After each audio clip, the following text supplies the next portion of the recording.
आपको सीधे ले चलते हैं और लाइव तस्वीर दिखाते हैं बिल गेट्स के साथ पीएम मोदी की एक्सक्लूसिव बातचीत, ताकि कोई मिसगाइड ना हो। और ये बुरी चीज नहीं है, सिंपली इट्स एआई जनरेटेड, तो मैं उसका वैल्यू समझ लूंगा। डीप फेक भारत जैसे डेमोक्रेटिक कंट्रीज में और इतनी विशाल कंट्री में कोई एक डीप फेक में कुछ भी चीज डाल दे, मेरे ही वॉइस में कुछ ऐसी गंदी चीज डाल दे तो शुरू में तो लोग मान जाएंगे, तो बहुत बड़ी आग लग जाएगी। तो ये जरूरी है कि डीप फेक एआई जनरेटेड और ये सोर्स है, ये आज शुरू के दिनों में, आगे चल करके क्या होगा जरूरत नहीं पड़ेगी शायद, लेकिन ये हमने कुछ डूज एंड डोंट्स उस पर सीरियसली सोचना पड़ेगा। उसी प्रकार से मैं एआई से पहले काम वो लूं जिसकी मेरी महारत हो और मैं थक गया हूं, सो जाऊं, वो कर लेगा, तो वो ठीक नहीं है। जैसे हम कह देते हैं तुम 5 बजे उसको फोन लगा देना, तो यही कर देगा। या मैं कह दूंगा कि मेरा वो गाना मुझे सुना दो, तो कर देगा।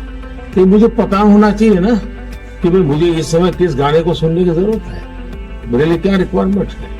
अगर मैं ये ना करता, मेरे टूल का ही उपयोग करने के लिए खेल खेलता रहूं, तो शायद मैं वैल्यूएशन नहीं कर पाऊंगा, टाइम पास कर लूंगा। In the AI world, data is so important, and yet, people have concerns, privacy concerns. How do we strike the balance there? Data एक बहुत बड़ा इश्यू बना हुआ है, हमने उसकी सिक्योरिटी भी देखनी चाहिए। भारत में कानूनी व्यवस्था तो की है, लेकिन लोगों को भी अवेयर करना पड़ेगा। अब जैसे मैंने आज हमारे देश में यूनिवर्सिटीज वगैरह सारे सर्टिफिकेट क्लाउड में रखवा देता हूँ, ताकि खर्चा भी बचता है और जो भी रिक्वायरमेंट मिल जाती है। मेरे यहाँ कंप्लायंसेस की जरूरत होती थी, मेरे सारे कंप्लायंसेस की कोई जरूरत नहीं है। आप अपना डेटा एक क्लाउड पर डाल दीजिए, मुझे आपका आइडेंटिटी दीजिए, मुझे जो जरूरत है मैं उसमें से ले लूंगा।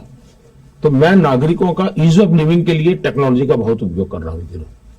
सर्विसेज के लिए पहले करता था, अब मैं ईज ऑफ लिविंग के लिए कर रहा हूँ। Yeah, data is definitely, it's going to be very exciting that we'll be able to preserve privacy and still learn a lot from the data.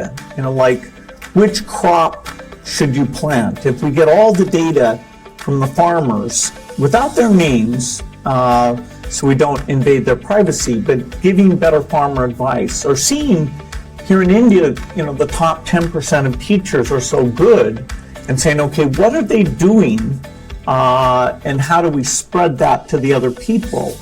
Or even if there's some new nutrition approach, sometimes it works and sometimes not. And so because you have the medical record, the ability to kind of track and say, okay, this is working very well, or this isn't, we can be a lot smarter without threatening individual privacy.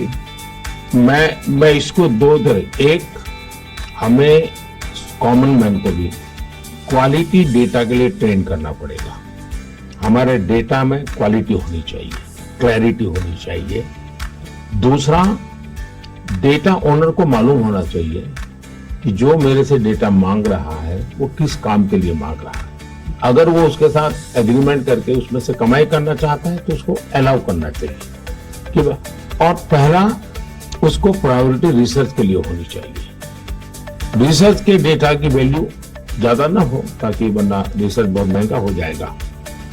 और research करने वाले institute ने भी उसको assurance देना चाहिए कि तेरे डेटा का मैं जो उपयोग कर रहा हूँ वो इसी काम के लिए होगा, ये ग्लोबल गुड के लिए है, कॉमन मैन के गुड के लिए। तो मैं मानता हूं दुनिया में कोई भी व्यक्ति इनकार नहीं करेगा। I think it's interesting that some of these digital systems create efficiency by getting rid of the middleman, and that's super beneficial. मैं तो कभी-कभी कहता हूं कि मैं ऐसी सरकार चलाना चाहता हूं, एज फार एज मध्यम वर्गीय जो वर्ग है उसकी जिंदगी से सरकार बाहर निकल जाए, उसकी जिंदगी में सरकार की कोई जरूरत ही ना हो। जो गरीब है, जिसको सरकार की जरूरत है, वहां सरकार भरपूर हो। लेकिन जिसको कोई जरूरत नहीं, बिना कारण सरकार जाकर के उसको आपको ये लाओ वो लाओ, ये करो वो करो करती रहती है, तो वो बंद हो जाएगा। और इसलिए मेरी कोशिश यही है कि हमारा प्रयास यही रहेगा कि हम इसको करें। In 2015, one of the great things we did together was you came to Paris for that mission innovation. That was fantastic. Yes. Climate के संबंध में हम दोनों के विचार एक ही प्रकार के हैं और आपने बहुत सक्रियता से भूमिका भी अदा की। तो उस समय ओबामा, आप, मैं और फ्रांस के प्रेसिडेंट हम मिले थे और तब हम लोगों ने डिटेल में चर्चा की थी हम इसको वे फॉरवर्ड कैसे ले जाएं। लेकिन दुर्भाग्य से वो बात ज्यादा आगे चली नहीं। लेकिन G20 के बाद क्लाइमेट को लेकर एक वातावरण बना है कि भाई सब लोग अपनी अपनी जिम्मेवारी अदा करेंगे। तो जो हमने बीज बोए थे और जिसमें आपकी भी बहुत बड़ी भूमिका थी, वो अब कुछ वटवृक्ष के रूप में सामने आएगा ऐसा मुझे लग रहा है। मैं समझता हूँ क्लाइमेट एक ऐसा विषय है जरा खुले में जाकर के हम लोग बात करते हैं।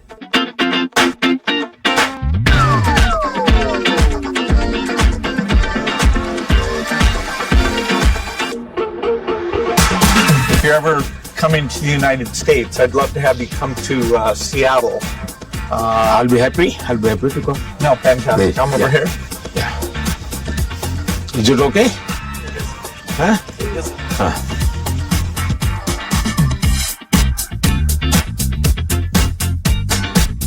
क्लाइमेट को लेकर के हम बात कर रहे थे। भारत, मुझे बहुत खुशी है कि हम रिन्यूएबल एनर्जी के क्षेत्र में बहुत तेजी से आगे बढ़ रहे हैं। सोलर एनर्जी, विंड एनर्जी, हम काफी काम, हम न्यूक्लियर के अंदर काफी तेजी से आगे बढ़ना चाहते हैं। उसी प्रकार से ग्रीन हाइड्रोजन को हम बहुत तेजी से आगे बढ़ना चाहते हैं। मैं तमिलनाडु में था तो हमने एक हाइड्रोजन से चलने वाली बोट मैंने वहां से रवाना की, जो काशी में मेरे जो टूरिस्ट आते हैं उनके लिए ये एनवायरमेंट फ्रेंडली, पॉल्यूशन फ्री ये बोट काशी से अयोध्या के लिए चलाने के लिए मैंने सोचा है, ताकि क्लीन गंगा की मेरी जो मूवमेंट है उसको भी मदद मिलेगा, एनवायरमेंट कॉन्शियस सोसाइटी के लिए भी वहां से एक मैसेजिंग होता रहेगा। Well, India brings to the climate change a risk. तो बिल गेट्स के साथ प्रधानमंत्री मोदी की एक्सक्लूसिव बातचीत की हम वीडियो दिखा रहे थे आपको कि किस तरीके से वो बातचीत कर रहे हैं और अपने देश में किस तरीकों से आगे बढ़ाने की बात पीएम मोदी कर रहे थे। फिलहाल इस बुलेटिन में इतना ही। जुड़े रहो, देखते रहे स्वराज एक्सप्रेस। नमस्कार।